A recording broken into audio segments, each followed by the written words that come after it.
Thank you so much, Gulru, for joining us at Parallel today. Gulru joins us from Ireland. So just to get started, Gulru, I'll just have you introduce yourself and talk a little bit about where you sit within the bank and how you're looking at digital assets. Thank you. Thank you, Perianne. I'm so glad to be here, and thanks for inviting me. My name is Gulru Atak. I'm part of Citis Institutional Clients Group in a business development team where I lead innovation efforts. I'm just very new to my role. Before this role, I was the innovation lead for Treasury and Trade Solutions, which is our payments, receivables, trade finance, liquidity management business as part of Citi.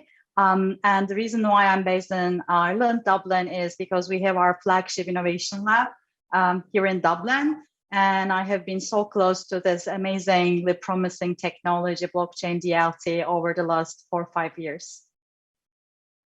Great, thank you. I've actually spent some time in Ireland myself. There's a lot of really interesting things happening there, not only in digital assets, but really technology innovation overall, as we're really honing in on how financial institutions are exploring blockchain technology and digital money. Let's just kind of start with the basics. Why? Like, why would banks, global financial institutions, want to explore this further? What are the benefits, not only just to them, but business overall, and even society?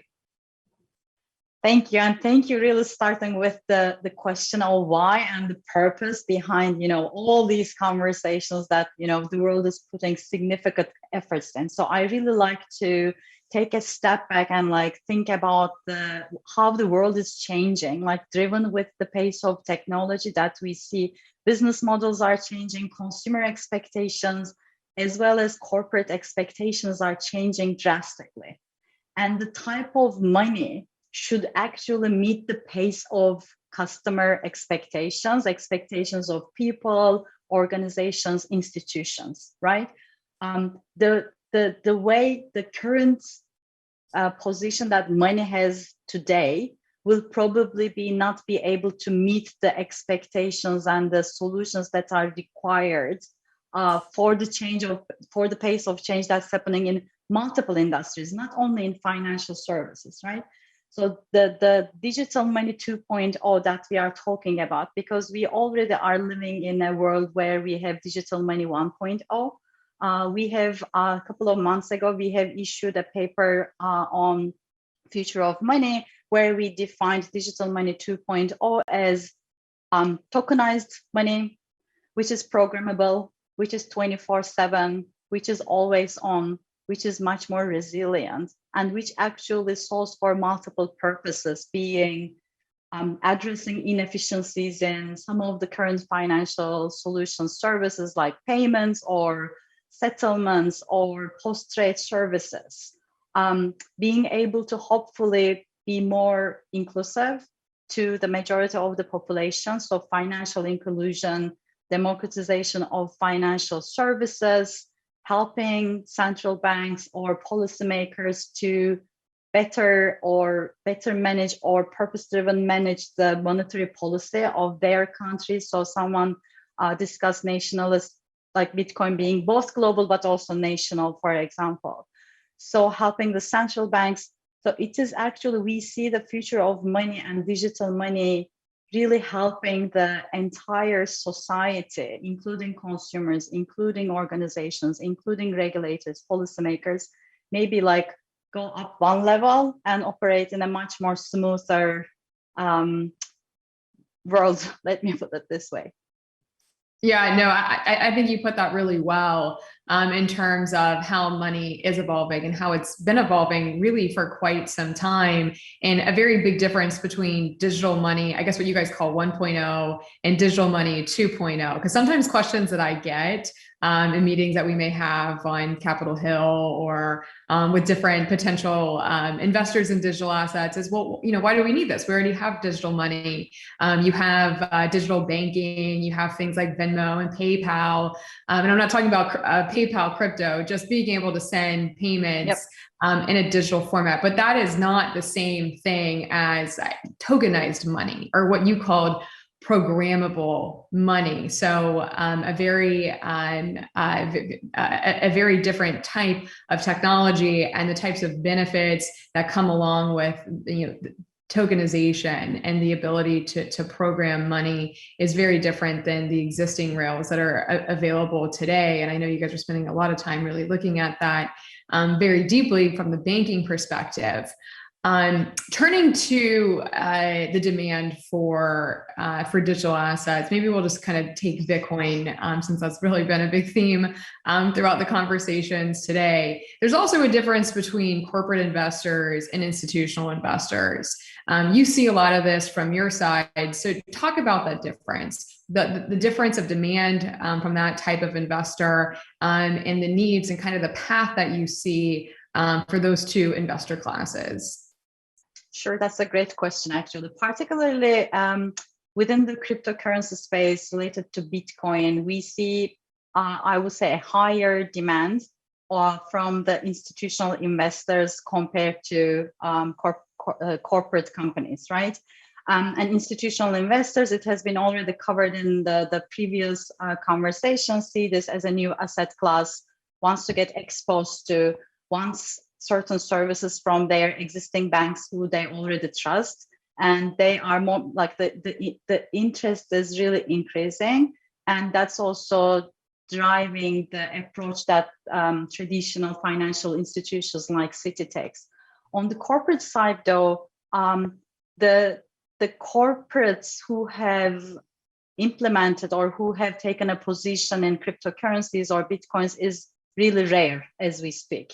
And I think the reason there's a lot of clarity needed. There's a lot of success criteria or factors that the corporates need to consider when they are putting their reserves into this new asset class.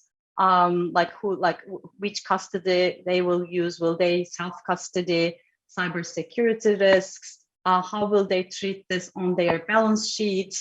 How will they need to change their treasury policy? Which internal stakeholders do they need to get it approved from? So it actually is almost like all the stars aligning, like lining together. And it's really like, and then like I'm sure they see all the news and the volatility. And so like for corporates, it is really rare at this stage, and a lot of clarity is needed. As was emphasized in previous conversations, a lot of clarity needed in terms of balance sheet treatment, in terms of regulations. Is this a commodity? Is this a security? Is this cash? Is this cash equivalent? So there are a lot of questions that needs to be answered for corporates to use this as a reserve asset.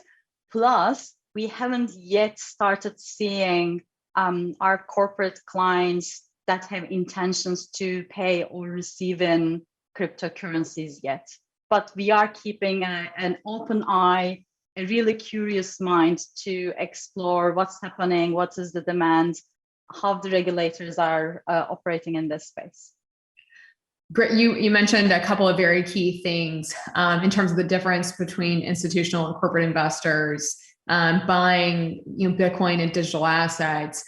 For your corporate investor, so here in the United States, we have, you kind of said it, it's rare to have corporations who have implemented, putting Bitcoin on the balance sheet. We had one of them here today with MicroStrategies. The others are Tesla, your CEO there, Elon Musk. And then the third being Square with Jack Dorsey. And there's kind of this common thread you see between Michael Saylor, Elon Musk, and Jack Dorsey, is that these are true trailblazers and very technology forward CEOs, but I don't think they represent the persona of all of the Fortune 1000s and corporations throughout corporate America. And I had the benefit of having some one-on-one chats with Michael Saylor of just what did it take to get to where MicroStrategy is today. And he hinted on that a little bit in the talk earlier of the friction points. And you outlined a lot of those, but one of them being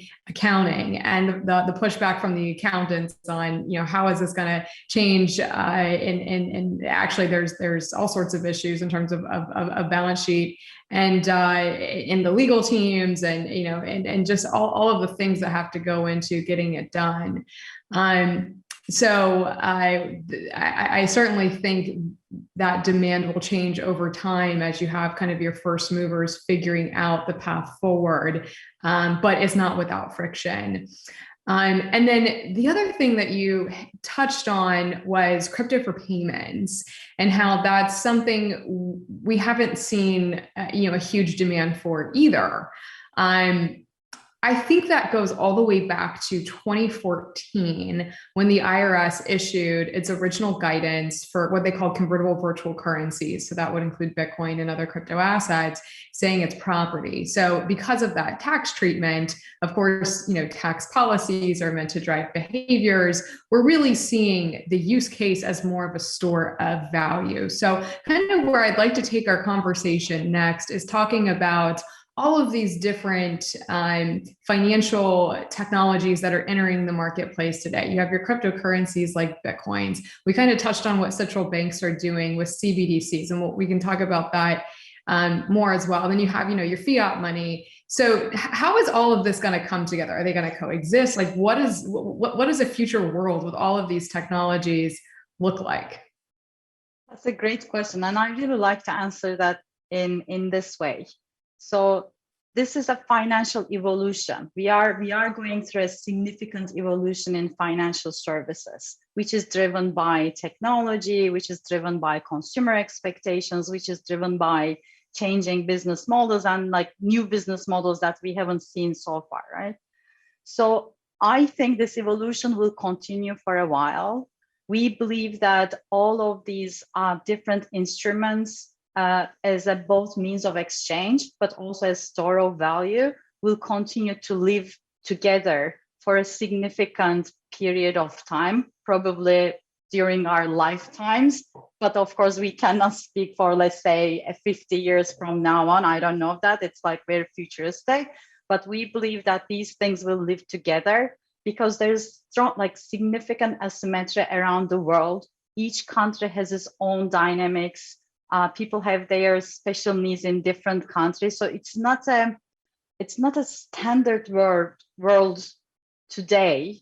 So that's why we believe there will be a variety of instruments, and it's important that financial institutions transform themselves into being more flexible, both with regards to their technologies, their pipes, but also with the mindset of being open to these new instruments or new rails. So like to cut it short, all of them will live together. This is not a finite game for 90 minutes. It's not a soccer game.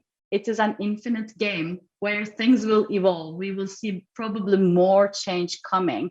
But I think if you look at like since 2014, with Bitcoin, a lot of smart minds of the world have started looking into this technology, which like there's continuous building on and like bringing new features, new capabilities, new solutions. So we will continue to see a lot of different instruments, a lot of different and new rails, in my view. Yeah, this is not a soccer game. I think you're absolutely right there. Much more complex than that. So just kind of maybe to summarize that, with Bitcoin, we kind of talked about Bitcoin being a store of value where that has a very specific type of use case, and then CBDCs being more transactional. And fiat money, so we know, according to the Bank for International Settlements, there's about 80% of central banks today that are exploring or already building central bank digital currencies. So maybe just turning to Citis specifically. So these are a lot of different things that impact, the complex business of a global bank like Citi. How are you guys approaching crypto and digital money overall? And what is the strategy? Sure. Let me explain. So first, like to start with, we've been in this space. We've been exploring and experimenting with this technology and with these concepts since 2014. We are not that much vocal about our what we have accomplished so far, but this is not new to us. And our approach in Citi, in Institutional Clients Group at Citi, is really driven by couple of different things. One is definitely client demand. We want to meet our clients where they are. So we are keeping a close eye on how their demands are evolving, what are they expecting from their current banking providers. Second one is around regulations, like regulatory clarity. How the regulators are thinking about this space, how they would like to frame it. We believe that the regulations and rules should be based on activity, but not technology. So similar activities should be regulated similarly by the policymakers. And then the third one is the risk management. So there are new risks here. It's a new technology. It is still evolving. It is a different, these are different instruments. We haven't spoken about stable coins, for example. Some of the stable coins are regulated, some are not. We are seeing certain news. So how will what type of tools, and there are already available tools in risk management as well. So it is almost like, how do you use the technology to meet both your clients' expectations, your regulators' expectations, but also not put the bank's reputation and assets and your clients' assets at risk. So it's the intersection of all those three points, and Citi is exploring and experimenting, and we are open for, we are considering all different solutions, multiple solutions, both in our payments and receivable business, but also in other areas as well. And then maybe the other point we also need to be mindful about is, as you mentioned, right? Like people are saying, oh, we already have digital money, or we already have digital banking. So I think what is really critical here is to really focus on the problems. What are we solving for? Are we solving for it with the right solution? Is there a better or more practical way of solving things? So at the end of the day, it will take some time to move all rails to a blockchain platform, and consumers and corporates cannot wait that long. So we still need to continue in investing and strengthening the existing rails as well, like instant payments becoming available in more than 20 plus markets. Yeah, I mean, there's so many things, even just from a systemic risk perspective, that all have to be considered. So it is quite complex. And I think you touched on something that's really interesting to me. You said all rails moving to a blockchain platform. So one of our theories at the Chamber is that all assets, tangible or intangible, could be tokenized, so represented in a digital form and tracked and traded on blockchains. So that can be, cryptocurrencies like Bitcoin and others. It could be a stable coin or a digital representation of fiat money. Like a digital dollar. It could also be an equity or a bond, or digital securities. That's a big topic we're addressing at the Chamber as well. It could be the title to your house. It could be your identity. So maybe just to close here, would love to kind of talk about, as we're seeing everything moving to a blockchain platform, or all rails moving to a blockchain platform, what does that mean blockchain's role is going to be? Let's maybe put a timeline of 10 to 20 years from now. Does this become critical infrastructure? What is this role in the global economy? Where is that going? Yeah, let me maybe build on what you said. You can even tokenize your guarantees. I really think so far we have focused on using this technology as in the sense that, oh, let's take the existing instruments and put them on a blockchain. But I really believe that we should start with the question of why certain instruments exist, what purpose they are solving for, and is there a much better way of building them from scratch on this very promising technology, right? So that's one approach. And to your question, in, I don't know, 10, 20 years time, this technology is so promising in terms of both network, but it's fundamentally it is solving for a trust problem, right? Trust issue, and it's serving for trust in a decentralized network.